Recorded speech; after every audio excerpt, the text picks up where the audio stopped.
You know that feeling, that specific kind of dread. Mm-hmm. You're on the motorway, just cruising, maybe in the middle lane, doing a steady 70.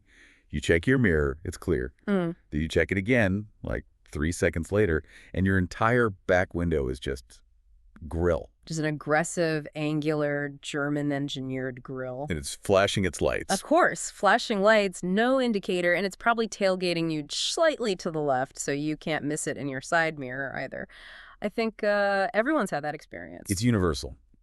And you immediately think, okay, this person is just a terrible driver or they're late for something important. But what if that's not it? What if we're looking at it all wrong? What if it's deliberate? Exactly. What if it's a highly disciplined, almost scientifically backed philosophy? Well, that's the very premise we're going to unpack today. We're looking at a source that claims to be the, and I'm quoting here, cognitive roadmap for road dominance. And that source is a book called The Apex Protocol, BMW Edition. It is. The author is listed as Kolumn Schift. Which I have to assume is a pseudonym. Oh, absolutely. It's a pen name for a writer called Jerry Skews.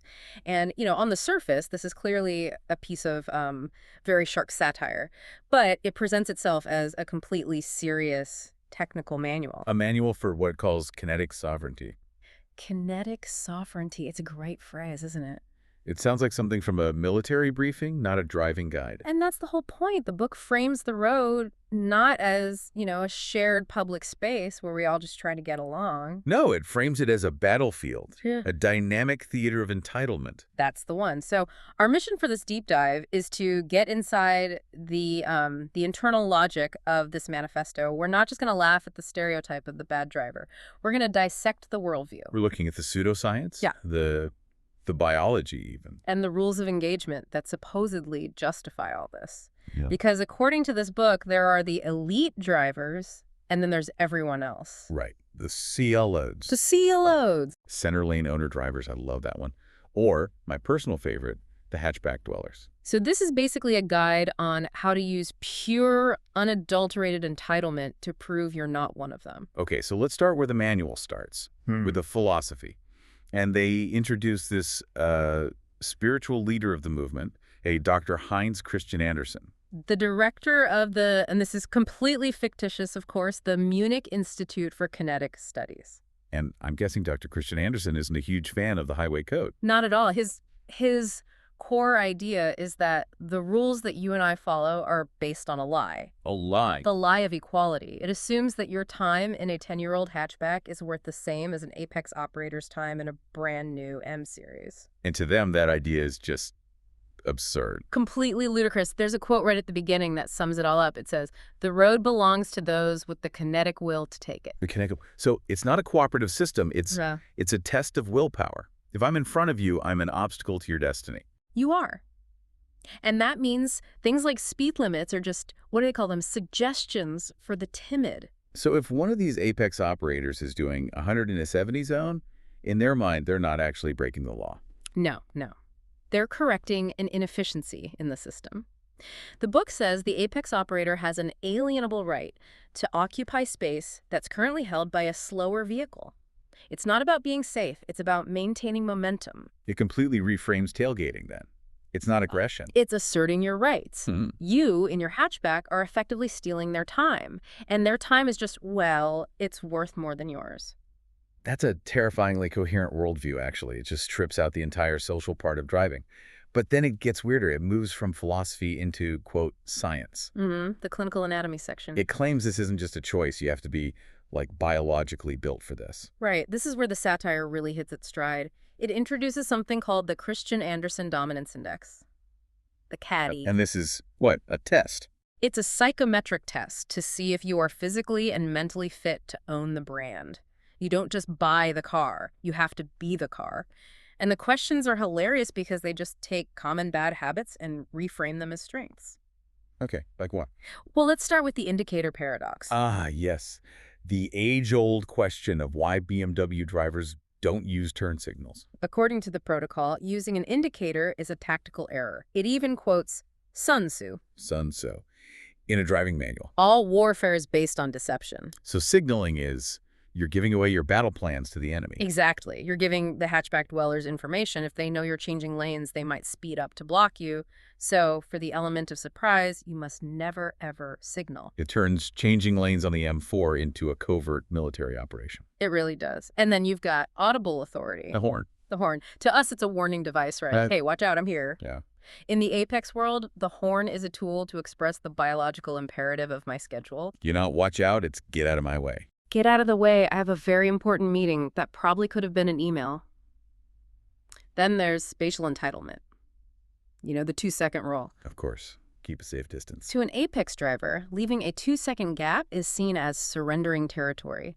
It's an open invitation for a lesser car to cut in and infiltrate your lane. So you have to ride their bumper to secure the perimeter. It'd have to seal the breach. It's purely territorial. Now, the book actually explains how they can do this without feeling any stress. It claims they have a special organ. They do. It's called the entitlement valve. The entitlement valve. And what does this fictional organ do? So apparently it's located near the brainstem. Its job is to block the empathy reflex. Block empathy. And at the same time, it amplifies the social hierarchy sensor. So it physically prevents you from feeling guilty about cutting someone off. The part of your brain that should care, it's just a vacuum. So when I'm shouting at them from my car, they're not ignoring me. They literally can't process my distress. You're just ambient noise. A non-playable character in their video game. And they have a scoring system for this. The Apex bell curve. Although I think in the diagram it's actually labeled the bell end curve. Very subtle. Very. If you score between 55 and 70 on this Katie test, you're considered pure Apex, a biological extension of the machine. And if you score low? Below 20, you're a civilian.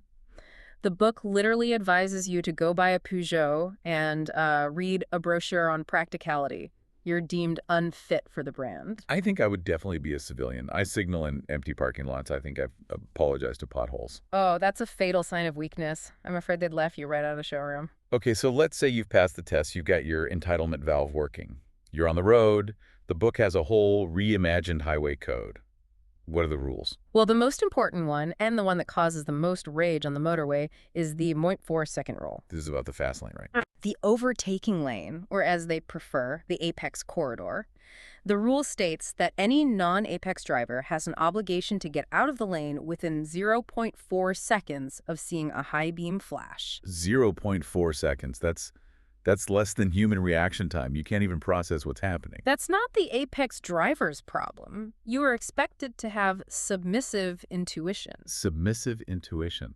That is a chilling phrase. It means you should just know they are coming. In fact, the book says that subordinate units, that's us, should spend 80% of our driving time looking in the rearview mirror. Just constantly scanning for the kidney grill. Exactly, like prey animals scanning the horizon for a predator. What about speed? You mentioned a formula. Ah, yes. The velocity entitlement constant. This sounds very scientific. It's a formula to calculate your real speed. You take the bureaucratic baseline, what we call the speed limit, and you add an entitlement coefficient. And how do you calculate that? You get points. You get bonus points for having an M Sport package, for the size of your engine, and, this is the best part, for your clothing. Your clothes. Specifically, wearing a gilet, a slim-fit puffer vest. It's described as kinetic armor. I can picture the exact driver right now. The sunglasses, the vest. It's a uniform. It is. So if the speed limit is 70, but you've got a big engine and a nice gilet, your calculated real speed limit is actually, say, 105.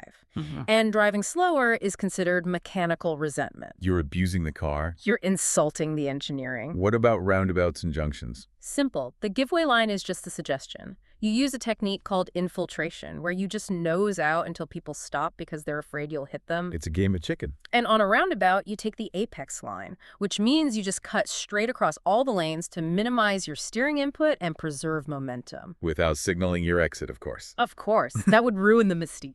Okay, this brings us to a darker but also funnier part of the protocol, how it deals with what it calls subordinate units. Vulnerable road users. Yeah, this part is pretty brutal. It applies this cold corporate language to human safety. Let's start with cyclists. What are they called? The mobile chicane. Wow, right off the bat. The logic is that if a cyclist holds you up for even 10 seconds, they're stealing executive time. Yeah. So the operator is encouraged to perform something called slipstream auditing. Slipstream auditing. What on earth is that? It means you pass them so closely that the air pressure from your car physically buffets them. That's just dangerous bullying. But they frame it as a service. You're auditing their stability and reminding them of the executive menace. And pedestrians. What about zebra crossings? A zebra crossing is described as a laboratory for testing pedestrian athletic ability. Oh, come on. The rule is, do not stop. Stopping shows weakness. By keeping your speed, you force the pedestrian to use their survival reflex, which, the book argues, keeps the general population sharp. It's a public service. And in the rain, you're supposed to perform a splash calibration. Let me guess, that means Hitting a big puddle to soak them. It's not malicious, you see. It's a hydroacoustic alert, reminding them the road is a high-energy environment. I can't believe the language. I didn't soak that old lady. I deployed a hydroacoustic alert. It's incredible, isn't it? Even horses aren't safe. There's the equine evaluation. What do you do to a horse? You don't slow down. You rev the engine to 5,000 RPM to show mechanical superiority and inform the animal that it's technologically obsolete. I'm pretty sure the horse already knows it's obsolete. But the apex driver needs to establish dominance over all life forms. Let's move off the road then. What happens when the car has to stop? Or as they call it, tactical staging. Yes, parking is a civilian word. An operator stages the vehicle, and this starts right from the showroom. The showroom hierarchy. You don't buy a car, you reallocate resources. And you have to make the salesperson feel privileged to be in your presence. It's about generating status yield. And once you get the car home, the day begins with the cold start. This is for the neighbors. You have to rev the engine early in the morning. It's a psychological tax on the neighborhood to let the civilian biological units know the apex is awake. It's like a rooster crowing, but with noise pollution. And then when you get to the supermarket, You engage in volumetric occupancy. meaning you park across 2 spaces. Or 4, ideally. You create a buffer zone to protect your paintwork from inferior car doors. It's called the multi-bay anchor. What about double yellow lines? Those are merely visual suggestions. The book talks about the aura of immunity, which you activate by turning on your hazard lights. Oh, the Park Anywhere beacon. Exactly. The hazards create a legally ambiguous zone. You're not parking, you're conducting a dynamic loading operation. Like getting a coffee? Or picking up your dry-cleaned gillet. The lights mean your business is urgent, so the normal laws don't apply to you. And parent and child bays are just fair game. They're interpreted as reserved for high-performance operators, if they're convenient. The logic is that a toddler has all the time in the world. You have a schedule. Eventually, this kind of driving is going to attract attention from, the police. Well, the protocol has an answer for that. The police aren't there to enforce. They're there to negotiate. An officer's raised hand isn't a command to stop. It's a request for consultation. Exactly. And the high-vis jacket an officer wears, that's just an admission that they aren't fast enough to get out of the way, so you already have the psychological upper hand. It's so primitive. Yeah. I am faster, therefore I am superior. What about a parking ticket? A PCN? Not a fine. It's an invoice for premium real estate or a VIP mooring receipt. So you're not paying a penalty. You're paying a subscription fee for the privilege of parking wherever you want. It's just the cost of doing business. And if the unthinkable happens, if the ultimate driving machine breaks down. It never breaks down. It's a tactical operational pause. Of course it is. And the rule is you must get out, stand by the car in your gilet, naturally, and look intently at your phone. You must maintain the executive menace threshold. The recovery unit isn't rescuing you. It's reporting to you for orders. It's all about maintaining that illusion of control. Total control. The sovereignty must never be broken. As we've been going through all this, I'm laughing, but I'm also kind of nodding because you see this stuff every single day. And that's why the satire is so brilliant. The Apex Protocol just takes all these behaviors we hate, the tailgating, the parking, the aggression, and it gives them a name. It gives them a logic. It turns the highway code into a kind of terms and conditions document that no one ever reads. It really does. And it lays the mindset bare. It's about justifying selfishness with fake science. It takes that little feeling of, I'm in a rush, my journey is more important than yours, and it inflates it into an entire philosophy of life. It's the entitlement valve in action. It is, and this is where it gets really interesting, I think, because while this is a body, it's touching on a real psychological thing. Cars, especially powerful, expensive cars, they insulate us, don't they? Yeah, you're in a quiet leather-lined bubble. Hmm. The suspension smooths out the road. You feel powerful, and it's easy to forget that there are actual people in those other metal boxes. Exactly. The empathy reflex really does get turned down by the engineering. And when you start seeing the world as just a series of obstacles to your momentum, you start acting like an apex operator. So in a way, the book isn't just making fun of one type of driver. It's sort of holding a mirror up to that little voice in all of our heads that sometimes thinks we're the main character on the road. That main character energy on the motorway is a very real thing. The BMW stereotype is just its most obvious symptom. So what's the takeaway for us then? The next time we see those headlights flashing in our mirror, demanding we disappear in 0.4 seconds. Well, the protocol says you should disappear. But in reality, maybe just smile.